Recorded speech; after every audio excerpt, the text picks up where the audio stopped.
Welcome to the Right to Reason podcast. I am your host, Robert Stanley. Today, we were supposed to be aided by a physicist, a mental health professional, and a nurse currently treating COVID-19 patients to confront three conspiracy theorists that believe the coronavirus is caused by 5G. But the crazies backed out. I was still able to arrange, hopefully, a very informative conversation with those professionals on this topic, and that will release shortly. But in the interim, a couple friends of the podcast offered to help out today. We're cracking on Covidiots with Seth Andrews, Aron Ra, Keith Dalton, and Brent Lee. Killing in the name of... It's the Right to Reason podcast. If you have faith in science, it might be hard to understand why people would gather like this while a deadly virus ravages America. Similar protests are happening across the country. Some people are here because of genuine fears about job losses and economic recession. Others are also here to push views on perennial American issues, always ready to voice their distrust in authority, disregarding the medical experts. If asymptomatic people go back to work, they could infect other people who could die. Okay, that's an interesting hypothesis. It's a fact. Sure it is. You don't believe that? That's science. That's indisputable. That's interesting. If they're asymptomatic, how do they know that they have it or don't have Well, it? they don't. That's the point. So it's mysterious. So it's just this thing that they're saying. So what, is this all a big conspiracy theory? It's your conspiracy theory. Those who died are justified, but wearing the badge and you're chosen white, you're justified. And then we have the Trump people, and they want to burn the earth down. One of the worst things you could do to this man is deny him the attention he so craves. The only thing he really seems to give a fuck about is the economy. I feel very disappointed with what they've offered me as a weapon to fight Donald Trump with. I don't think Biden's enough. I won't do what you tell me. I'm voting for just basic human decency. I mean, Right. It really has come back down to that. One thing Trump has been, though, he's kind of a black light at the crime scene, right? Yes. Trump's a symptom of the larger problem. He has revealed the dark underbelly of people who are just like him. Killing in the name of... This episode of the Right to Reason podcast is brought to you by our patrons and contributors like me. We have all recognized the value of the unrestrained marketplace of ideas and have decided to make a difference. You can make a difference too. Contribute at patreon.com/right and learn more about your right to reason at therighttoreason.com. Your activism is appreciated.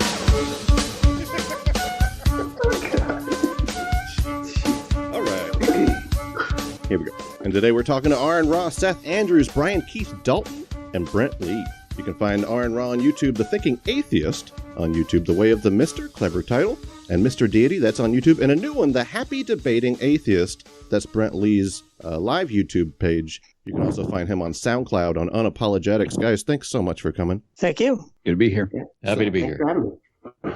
I saw Seth Andrews' latest open letter. It's actually an open letter to Pastor Greg Locke. I want to show you guys a quick clip of that. Hold on. I mean, you can bloviate about freedom and liberty and God and Greenwood all you want. The rest of us are on to you. We are well aware you are engaging in an act of self-gratification. You are theologically and patriotically masturbating, and you should never masturbate in public. Oh, shoot. I wasn't supposed to masturbate in public? I was channeling. I was actually combining Brian Dalton and No Illusions because they both rant so well. And I thought, well, if I could combine those two. By the way, I don't trust anybody with three names, Keith Dalton, because all serial killers have three names. So I don't use the middle name. Yeah. Well, I have to be honest with you. I started using my middle name when I started doing deity stuff because I was hoping that someone would think I was Brian Keith's son.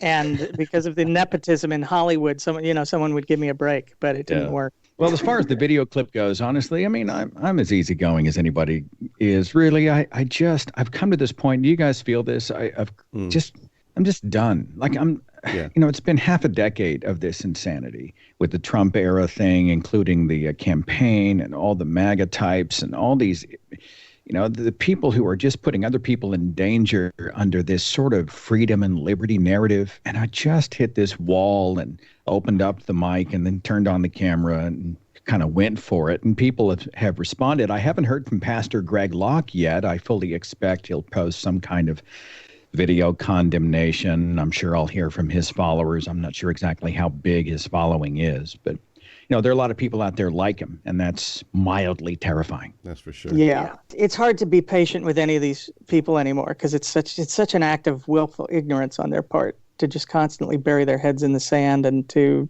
look only for other people who have buried their heads in the sand for their information. I mean, it is just at this point, and isn't this thing finally revealing how important it is that we all look out for each other, that we actually care about our fellow citizens and have safety nets and try to take, because this is the kind of thing that happens. This is, we obviously have lost all of the lessons learned from the Great Depression nearly 100 years ago.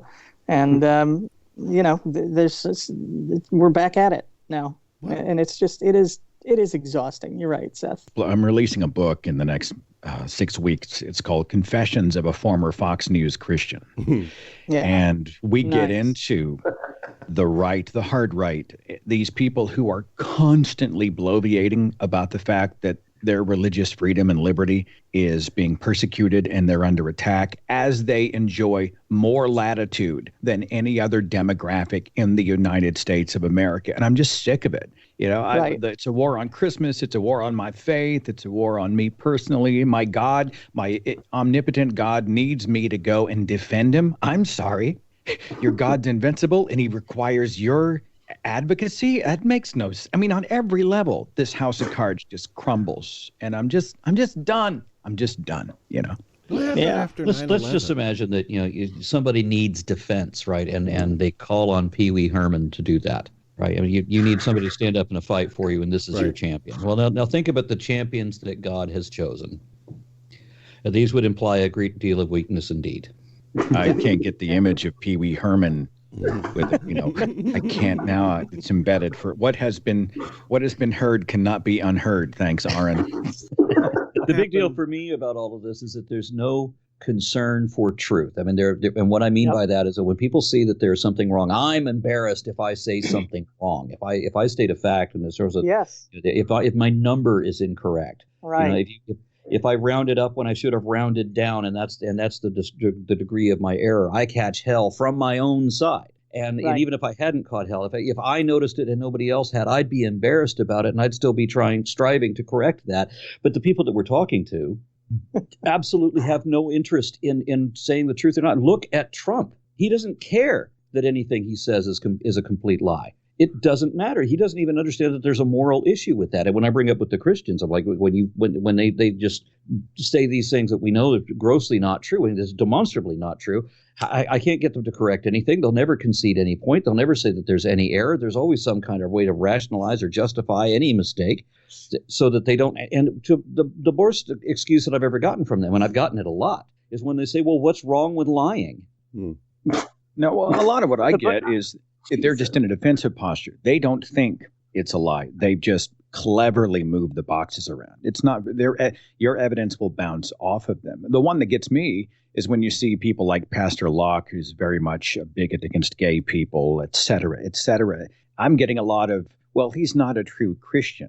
And I'm like, have you read your Bible? Do you know what's between this cover? Here's all you need to know is that the Good Republican, his book that he put out before when the 2012 campaign was going on, the Good Republican, Mitt Romney, his book was called No Apologies. So they've been hell-bent on this for 8 years at least. And who thinks that? I mean, he's a good Mormon. I suspect. I used to be a good Mormon. There is nothing in Mormonism that says no apologies. I don't even understand how you do that and how anyone thinks that's a moral position. No apologies. So if you screw someone over, just no apologies. If you're wrong, no apologies. And that's what you're talking about. All right, they've picked up that mentality. You never admit you're wrong. You never apologize. You just move on to the next bullshit lie.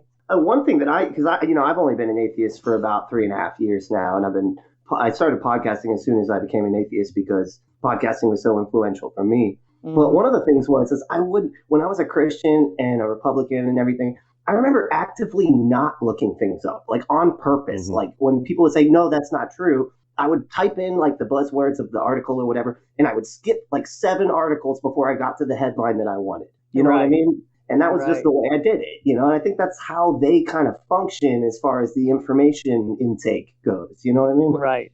And it doesn't help that if you go these organizations are so insidious. You can type in evolution science into a Google search engine, but they have stacked the deck so that sites like Evolution News, which is an intelligent design site, and the Discovery Institute, all of these sort of if nothing else, pro-deism, pro-watchmaker type sites are the ones that pop up first. Yeah, it's just like the abortion clinics that aren't abortion clinics that they put across the street from abortion clinics. Yeah. I want to play this clip of Trump saying that maybe we should try injections of disinfectants. I love this. Jesus Christ. So that's a question that probably some of you are thinking of if you're totally into that world, which I find to be very interesting. So supposing we hit the body with a tremendous, whether it's ultraviolet or just very powerful light, and I think you said that hasn't been checked, but you're going to test it. And then I said, supposing you brought the light inside the body, which you can do either through the skin or in some other way. And I think you said you're going to test that too. Sounds interesting. Right, and then I see the disinfectant. Oh my God! It knocks it out in a minute, 1 minute. And is there a way we can do something like that by? If you could just see her face inside, or almost a cleaning, because you see it gets in the lungs and it does a tremendous number in the lungs. So it'd be interesting to check that. So that you're going to have to use medical doctors, but it sounds interesting to me. You have to use medical doctors for that stuff. I don't. The sarcasm is overwhelming, though. You can hear it. No sarcasm. He comes out and says it was just sarcasm all along, and the reporter even pushes back and says, "No, you were talking to your medical professional. You weren't even talking to the reporter, having an attitude like you're trying to play it off now. They believe anything he says and they defend it. It's insane. It's terrifying when he says what he's actually thinking. That's terrifying. Yeah, exactly right. The guy who wants to clean our lungs is the same guy who said that we should sweep the forests. Yeah. Yes. Yeah. Yeah, and nuke hurricanes. That was another favorite. Drop an H-bomb into a hurricane. The thing that kills me about this excuse that he uses frequently, that it's sarcasm, is that you're the leader of the free world during a global pandemic. We don't need you up on stage being fucking sarcastic, even if you were. It's such an awful excuse. Yeah, I was just joking about doing something that could kill people. I'm the president of the United States. What a fucking moron. God, it makes it worse. Does that make it worse? Yeah, absolutely. I tried to swallow a scrub brush the other night because I thought that might work after he went on. I'm thinking, if you can... something that cleans inside your body, and then I tried it up the other end, and that seems to be at least...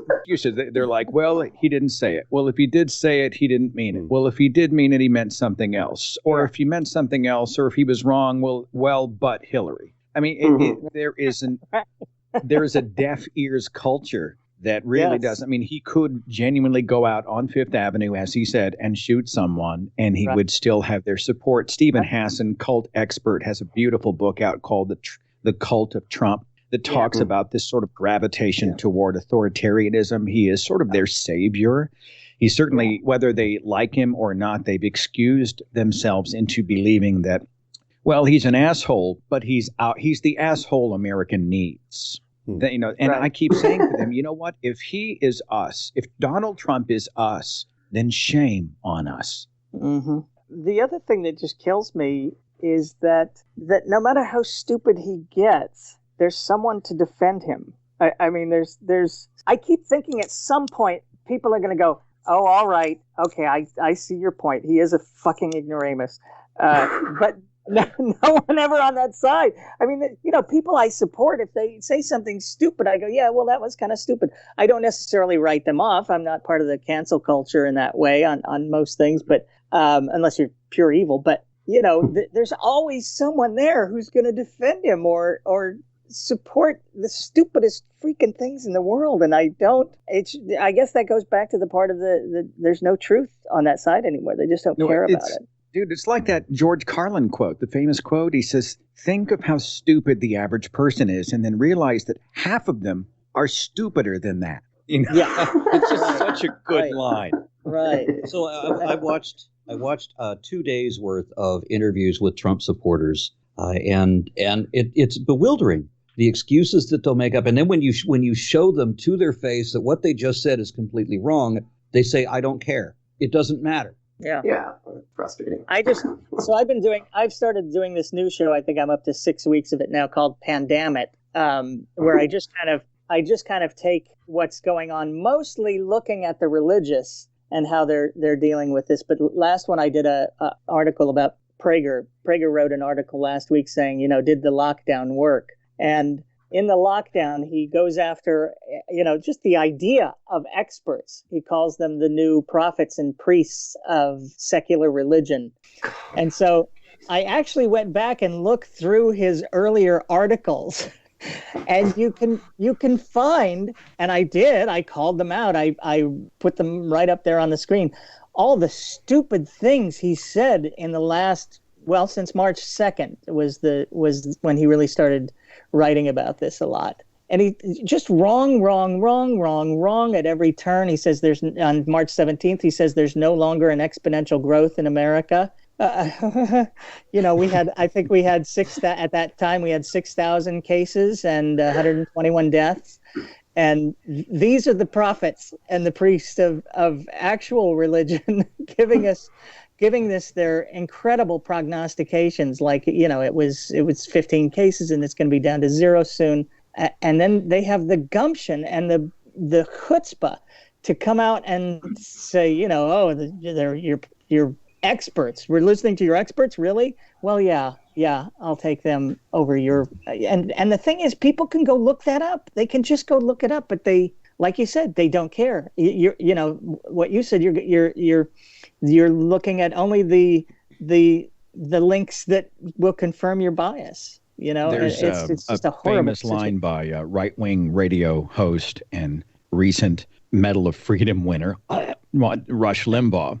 He is on record, and he calls them the 4 corners of deceit. And those 4 corners are government, academia, science, and the media. Now, what? For the record, academia and science are half of his 4 corners of deceit. And this man averages 15 million listeners a week. Just blows my mind. Yeah. God, that's sad. What do you guys think of the idea that Trump's playing 3D chess in a way whenever he's saying something really stupid? The media gets all their attention on him. We all laugh at him. We all start fighting amongst ourselves. Everybody's scrambling to defend him or destroy him for it. But the whole time, the hand you're not seeing is passing some kind of horrible legislation. Is that a possibility that he's actually, he is stupid, but he's using his stupidity to distract us? No, he's not deliberately using his stupidity for that person, for that reason. But McConnell is. McConnell is using Trump's stupidity for that purpose. And so what we have happen, just like in the last couple of days, is Trump rolled back like the last of our environmental provisions. Now, I don't have direct information on this, just something that my friends were complaining about, because they're more or less on top of it. I'll trust that he did yet again that thing, because I gave a speech a year or so ago when I mentioned it was numbered, that he had just passed the 84th overturn of environmental positions. So that was a year ago. I mean, he's been systematically just doing everything he can against the EPA, against the environment, to try to set up oil drilling in the Arctic Ocean or in our public parks in Alaska or what have you. He made it legal to dump industrial waste into public water supplies. Yeah. It's pure evil. I mean, it really is. It's more subtle than rounding up Jews and putting them in concentration camps, but it's pure evil still. It's just unbelievable. He's doing that with Mexicans. He's doing that with anybody that comes over the southern border. He's doing that with anybody who legally requests asylum. They go into a prison situation where they're not allowed showers or to change their clothes for months. Right. And this applies to how is it not just as bad? I mean, the only thing he's not doing is killing them. Yeah, that's true. You're right. There may be some truth to the fact that for Trump, there is, as long as he's getting attention. Now, I do think he hates being contradicted, criticized, ridiculed. I don't think he's clever enough to do the sleight of hand thing. I just don't think he's that smart. I'm with you. Yeah. But, someone said, and I think a buddy of mine named Conrad had said, and I had a chance to chew on this, and I think it'll never happen, but shouldn't the media stop covering the press conference? I mean, there's two arguments to be made. One is that you shine the white hot light of scrutiny on it and let him fuck up. But part of me thinks one of the worst things you could do to this man is deny him the attention he so craves, right? If he can't do his rallies and he can't go out and have the sycophants throwing adulation at him, what if you turn the cameras off? What if the media just goes back and sort of chronicles and fact checks and publishes separately, but you just leave the whole press conference empty? Wouldn't that be the ultimate kick in the teeth for this man, Trump's supporters constantly insist that he didn't say that thing that he publicly said on 5 channels. Mm-hmm. If you want to shine the white hot light of scrutiny on this is the guy who yesterday said he wanted to shine the white hot light on the inside of our bodies. Wait, so I think the question he's asking is, and I don't know the answer, is it better to let him melt down and shoot himself in the foot and say dumb shit, or is it better to stop giving him the attention and we'll be the adults in the room who go off and do our own thing and we'll fact check him separately? And I don't know the answer. Well, I've seen some Republicans say that they wish that he wouldn't do these press conferences because it's undermining their position. So yeah, let's do more of that. Well, Axios reported yesterday that they've talked him out of doing this every day for any long period of time, that he's going to just come up now and give a little comment and let the medical people go have at it for a few minutes, and then they're going to be done now. So that it sounds like it's been decided for him. He's so eaten his own leg at this point with these stupid comments that they've convinced him maybe you should stop and at least have one leg to stand on. The thing that scares me is how they don't want to offend him. They'll look at their shoes, they'll try to cover their face when they're laughing because of something stupid he says. They're afraid of Trump, and they're supposed to be the professionals in the room. Right. Or do they just want to keep their jobs or keep the peace? I don't. I mean, I have this fantasy, that Fauci's behind the microphone after Trump says something batshit, and Fauci's like, well, actually, I hate to contradict the president, but I must say that that's actually factually false. The evidence doesn't. I mean, just to blurt it out. And he's done a little bit of it sort of subtly, but he's such a freaking, he's so diplomatic. Yeah. Isn't that their job? But his being diplomatic still got the Twitterverse to start chanting that he should be fired because he said something that even they knew was a contradiction of the president, even though he made it very subtle, and they don't usually pick up on subtlety. And then Trump liked that or retweeted it himself. Retweeted, yeah. Yes. Oh my God. That they should fire Fauci for disagreeing with Trump. They should fire the expert for disagreeing with the idiot. Yeah, because it's all about loyalty, man. Like that's like, well, I mean, that's the thing that we're going through with the states getting the shit that they need to combat this thing. He's having us all bid out with one another based on who's more loyal. It's disgusting. Here's the thing that I want everyone to understand is that this is Christian nation shit. This is what, people talk about America being a Christian nation.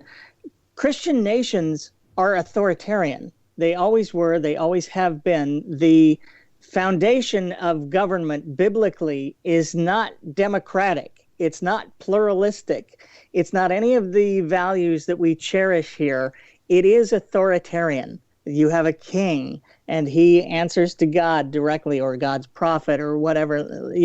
This is the kind of mindset. This is why they love him so much, because he is representing exactly what their blueprint has laid down as the way to do this. This is, you have the dear leader, And people don't understand that. They think that because people have been talking about how America's a Christian nation forever, that Christianity values democracy and pluralism and reason over passion and all of the, Enlightenment values that we embrace. And it's just not true. I'm interested in, since all you guys talk a lot about, you do a lot of religious criticism, but, it's impossible for me as a humanist and as someone who's addressing the evangelical right to not talk politics. I mean, everything's political anyway. But whenever I get into this, and we can't not talk about Donald Trump, Mitch McConnell, Betsy DeVos, Ben Carson, Jim Bridenstine, Rick Perry, blah, blah, blah, blah. I can go down the long. You cannot not talk about them because they are evangelical activists as part of a right-wing Republican machine. But whenever you do that, people are like, well, you're spot on about religion, but I sure wish you wouldn't talk politics. And I'm like, how can you extricate? I don't know. Have you guys gone through some of those conversations in your own circle? Absolutely. Yeah, it's all connected. I constantly have people telling me that they disagree with my politics. They can't be specific about what they disagree about. And I think the reason that I don't get specifics is because that they know that the difference is going to be indefensible. And that's the funny thing about politics. That's why politics is less rational than religion, because it is indefensible and it's also a moral issue. Much of politics is about moral issues. And what we're facing right now is we have an administration that is wholly immoral. I think I'm going to use Brian's little diatribe about this is what a Christian nation looks like.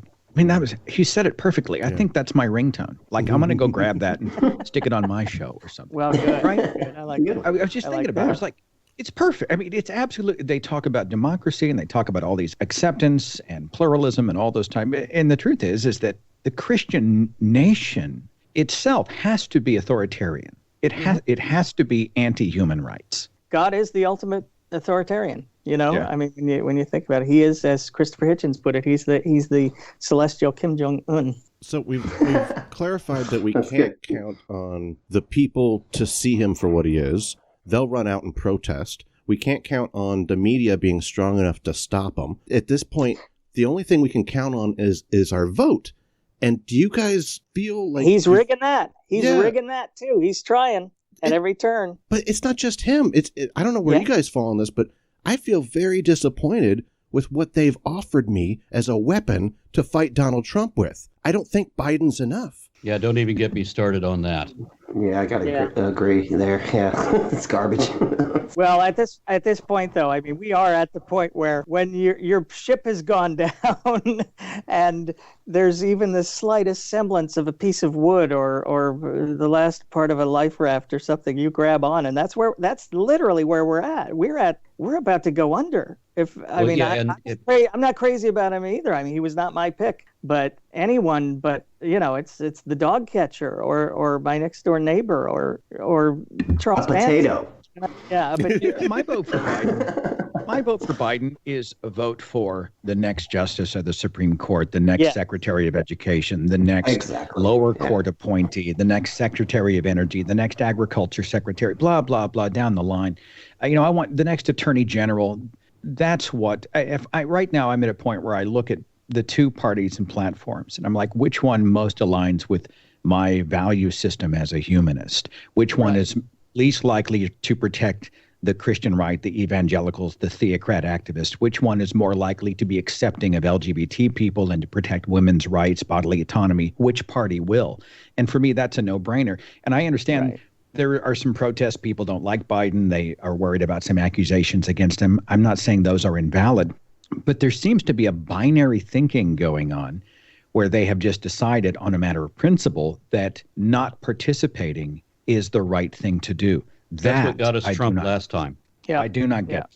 Yeah, that drives me crazy. So what we have, just to challenge the binary thinking, let's look at three options. We have progressives who are going to fix things, and then we have the corporate establishment who don't want to fix anything, who don't want to change anything. They want to maintain the status quo.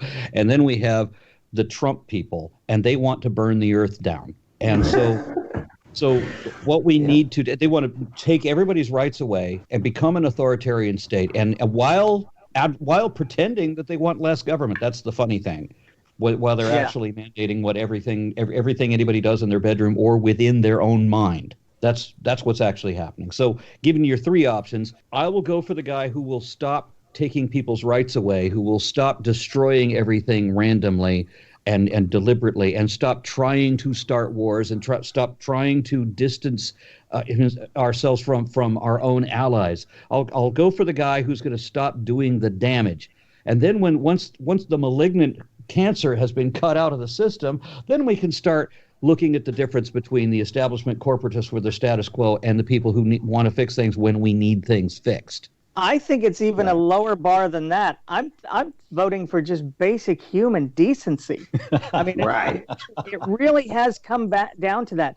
There is one party in this country that has lost all sense of human decency. The shitbags that they vote for, like the Gianfortes, who threw the reporter to the ground and because he asked him a question about health care. The guy who threatened a reporter to throw him off a fucking balcony, like a little child. These are the people that they're voting for, and that they champion. Or, well, all you have to do is look right to the top. The horrible indecency of these people. They're beyond anything I could have imagined. I left the Republican Party in 2006. Yeah, it took me that long. Sorry. And in 2006, I could never have imagined this, where we're at now. Yeah, for me, it was like the introduction of Trump. As soon as they did that, that was almost what got me over to, critical thinking. It kind of nudged me that direction anyway. And then, of course, podcasts like Seth's podcast and things like that did the rest of the work. So once I saw Trump, I was like, hold on, how am I supposed to defend it? I have no idea what to do here. And then my parents started defending him and stuff. I'm like, hold on, I've made a mistake. This is a party who embraced a man who said John McCain was not a war hero. That's the level of indecency. And I grab pussy, and I mean, we can the list is never ending, but the total lack of decency is appalling. So that's my vote. One thing Trump has been, though, he's kind of a black light at the crime scene, right? Yes. Trump's a symptom of the larger problem. He has revealed the dark underbelly of people who are just like him. That's the only useful thing that I think has come out of this circus. No, you're right. Absolutely. That's a brilliant way to put that, Seth. Yeah. I stole it from somebody. Well, keep stealing it. Why create mediocrity when you can copy genius? That's really sort of my code. I think we all are with you on that one. Yeah. So I'm still hearing from members of my family that Trump has never done anything wrong and that he has never lied. Never lied. I know. Oh, my God. My favorite thing was it Tuesday or Wednesday when he got up there and said how the CDC director had been misquoted by CNN, by the way, and the initial report wasn't even via CNN. It was the Washington Post. And he says that it's fake news. They completely misquoted him. And then he said, let's have him come up. And he tried to massage it into sounding like they had misquoted him. And then someone just asked him outright. I think it might have been Phil Rucker. Were you misquoted in that article? No, I was not. I think if you played that to Trump voters and said, did he not just lie? They would say, well, no, I wouldn't consider that a lie. I mean, you can't even agree on the most basic parameters of rational conversation. It's amazing. So I played a video for one of these people to show where Trump admitted to lying to the Prime Minister of Canada over something he didn't even need to lie about. It was completely inconsequential. Why would you lie? You don't even need to, right? But he did. And he bragged about what a good liar he is. Oh, my God. And the people I'm showing this to still, well, he's straight and narrow now. What do you mean now? That was last week. Right. I'm hearing a lot. I hear some people who are like, he's an honest guy when it counts kind of thing. But I also hear an alarming amount of, he's like King Cyrus, right? He's flawed. Yes. He is, God uses imperfect people. Yeah, he paid off the porn star, and yeah, he lied about his entire past, and yeah, he did this, and yeah, he did. But, God uses imperfect people to carry out his perfect plan. And this is an incredibly convenient way to abdicate yourself from moral responsibility. And so that's a lot. I hear a lot of believers in my circle. Yeah, you know what? I'd be horrified if my son acted that way, or my spouse, or my neighbor, or my boss. But, God sometimes needs horrible people to be able to carry out his perfect plan. And to watch that rationalization, it really is a little bit terrifying. Yeah, I did a whole video on this because early on, Prager came out and talked about how David killed a man's, his lover's husband, had him killed, and to which the question is, okay, so you're saying we should be okay with a president who murders people? I mean, if you put it that way, he would never say, no, yeah, oh, no, that's not cool. I don't think, Prager's gone, but I don't know that he's even that gone, to where you would advocate being okay with a murderer in the White House, but somehow that's the parallel. That's what we're supposed to draw from this. Oh, well, at least he's not a murderer. Okay, great. And when you point out to people that, David was in sackcloth and ashes. He was he was repentant. This guy doesn't think he needs to ask for God's forgiveness. Yeah, he felt feelings, Yeah. Jesus Christ.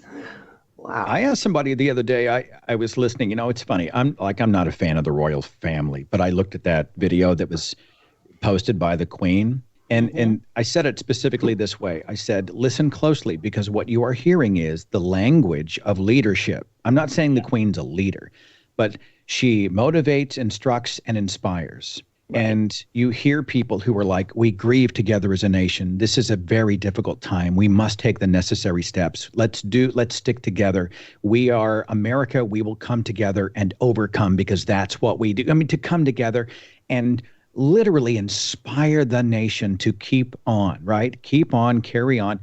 And I asked somebody, I said, is there one instance that you could point to me where Donald Trump has done this to motivate, instruct, and inspire, instead of, giving bad information and casting blame or talking about a lot of death, right? I don't believe he's capable. I think the sociopath in him is incapable of empathy toward other people. And I have yet to find one person who can show me a single example of that type of leadership. We will get through this. Keep on keeping on. Let's do this, and we will see our way through. He's left it to other people who are not the president to say those messages to the American people. Yeah, he hasn't ever said anything comforting at all. It's all been about the economy. That's the only thing he really seems to give a fuck about is the economy. He's like, can you guys hurry up and go put yourselves in danger so that I can get my economy back, please? They're saying that people should sacrifice their lives, especially old people. If you're not producing anything in the economy, go out and die so that the rest of us can do that, because they think that only old people are dying. I found it interesting. I found it interesting that the week after the reports of how disproportionately the virus was affecting blacks and people of color, but specifically blacks, that's when the protests started. Wow. It's weird how that works, huh? We can be okay with that. Let's get back to work then. If it's not hitting us, let's go ahead. This thing is going to be a lot worse than people are thinking. I think so too. I think so too, especially the way they're going at it, opening back up. But my favorite thing is watching Brian Kemp get hung out to dry. I mean, this is my favorite thing to watch right now in the media. He was following Trump's lead. I'm going to open the state back up, and then Trump says, well, I think that's a bad idea. I've asked him not to do it. And now cases are going up, sure enough, in Georgia, rapidly, and they're going to continue now. They were literally going up as he reopened the economy. So they were barely closed. They were the last people to close. Apparently he doesn't know how viruses work. It's just stunning. God. So Trump waited until after the virus had already spread to a half a dozen Asian countries, and then blocked travel from China specifically, exclusively, as if that was going to stop travel from everybody else. Right? He didn't stop international travel. He just stopped travel from China, and he didn't know it. This is the only thing I can say on his behalf at this point, is that we already had cases in the United States.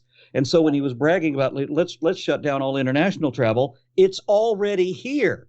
Right. And to make it even worse, we found out that a number of tigers in the zoo have this virus. Now, I would like to think that people are staying 6 feet away from the damn tiger, but so the tigers are catching, and that means that cats can get it. Whoa. Right. Jesus, that's scary. So if cats can get it, cats can pass it. Right. No, my cat's been trying to kill me for 10 years. Now he's got what he, They've all just been waiting for. Speaking of cats, there's Don't rule us all. there's a really important question I got to ask you guys. Have you guys seen The Tiger King yet? I haven't. It is amazing. Oh my God.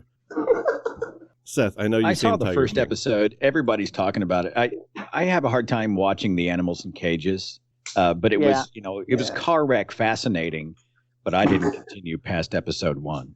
Am I the only one that has been like ape shit crazy about this thing? I love it. I'll be honest, I love it. Well, you're from Florida. Like, oh my God, it's just like everybody in Florida, but on a Netflix special. This is weird. Yeah, when Oklahoma makes the news, this is my home state. When Oklahoma makes the news, it's never a good thing. It's always bad. Yeah, me too in Florida. Yeah. Well, I'm lucky enough to live in a state with a rational governor and a bunch of rational people around me. Thank heavens, the vast majority. I mean, I don't think we have a single statewide elected Republican official in California here. We're locked down in terms of the blue. Yeah, must be nice. Feeling a little safe. safe. There's another aspect of this virus that I'm concerned about, and that is that we have people that are getting reinfected. Mm-hmm. They're not developing a long-term immunity. Right. And if they're not developing a long-term immunity, I was talking to a medical professional yesterday who said that a vaccine would still be effective. But I said, well, how can it be? He says it's going to be like the flu, where you have to get a new vaccination every year. Well, I'm like, we have people. This is only 3 months into this, and we have people who are reinfected. So, how often are we supposed to vaccinate? Once a month? Once a month? Like, yeah, that's crazy. So he said this is going to stick around until herd mentality, or I'm sorry, not herd mentality, but herd immunity takes it out, which is what happened to the first SARS. I mean, this is another version of SARS, and he was calling it SARS too. So SARS-1 was eventually eliminated by herd immunity, and that's what's going to end up having to happen with this too. If it's possible. If that's and he was saying it's not going to be taken out by herd immunity. He's saying that we're going to be doing vaccinations for this, just like we do for the flu every year. And that's obviously it's obviously not going to be an annual thing. That's not going to do any good. And every time that you get this, because the treatment is so devastating to the body, then a subsequent attack, you're more likely to die. Mm-hmm. Yeah. The good news is that when we do get a vaccine, the anti-vax population will dwindle quickly. Yeah, I was going to say, herd immunity doesn't work with these fucks. Yeah. Not when you've reopened Georgia, so you completely defeat the purpose of every other state. What was that meme that said opening some states without opening others is like having a peeing section in a swimming pool? Yeah. I'm like, that's a good analogy. The front half of the plane is no smoking. Good. Yeah, it's unbelievable shit that we're living through. I mean, it really is just insane. When the more you talk about it, the more you think about it, it's like, what the hell is happening? It's like we're all living in I expect Rod Serling to step forward any moment now and describe our circumstances. It's just so bizarre. One of the things that I thought was fascinating about my anthropology courses is that they were saying that the overall intelligence or brain size we would have to estimate of like Cro-Magnon man or whatever these were on average higher than what we have presently currently. Yes. So Stone Age people that had no writing, they had no way of retaining information and other than in their own brains, were smarter than we are. Wasn't that true for the Neanderthals as well? Didn't they have a bigger brain casing? They did, and the strange thing is that they were, one of the reasons that they're extinct is also seemingly that they were more conservative. They had a tendency to keep to themselves. Yeah. And so all of the evidence is that when we show up someplace, they left. Yeah. And it wasn't that we were killing them off. Yeah. That diversity thing might work. Who knows? Yeah. So the stupid species survived. Woohoo.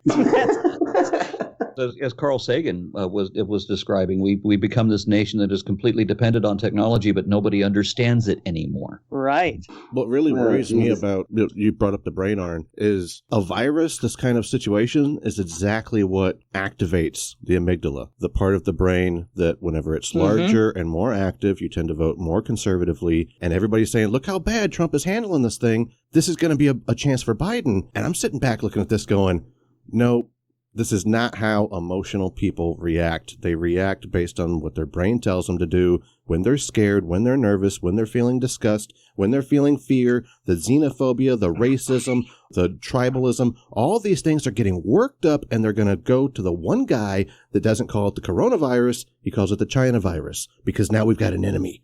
He says this thing is attacking us. We're at war with the virus.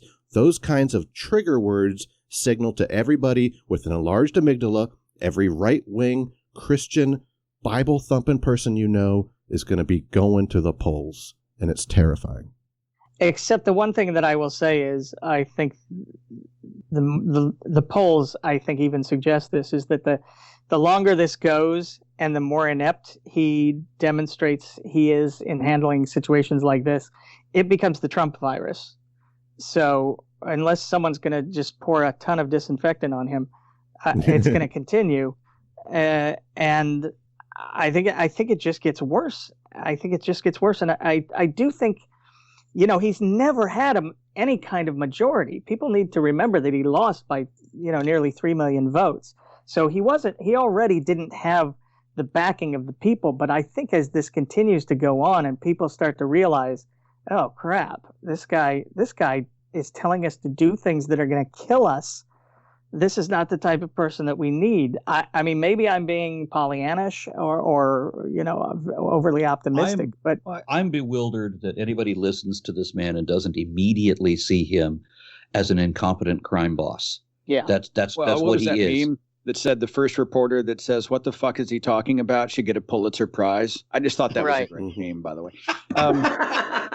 But yes, this is the first time that Trump has really been tested, right? He has been there, and yeah, we had Soleimani and all that, but this is the first real crisis, and it took 3 years for it to happen. But it's the first time that we're seeing his feet to the fire in a moment where he has to be a leader. And I think Brian may be right? People are now starting to realize the emperor has no clothes.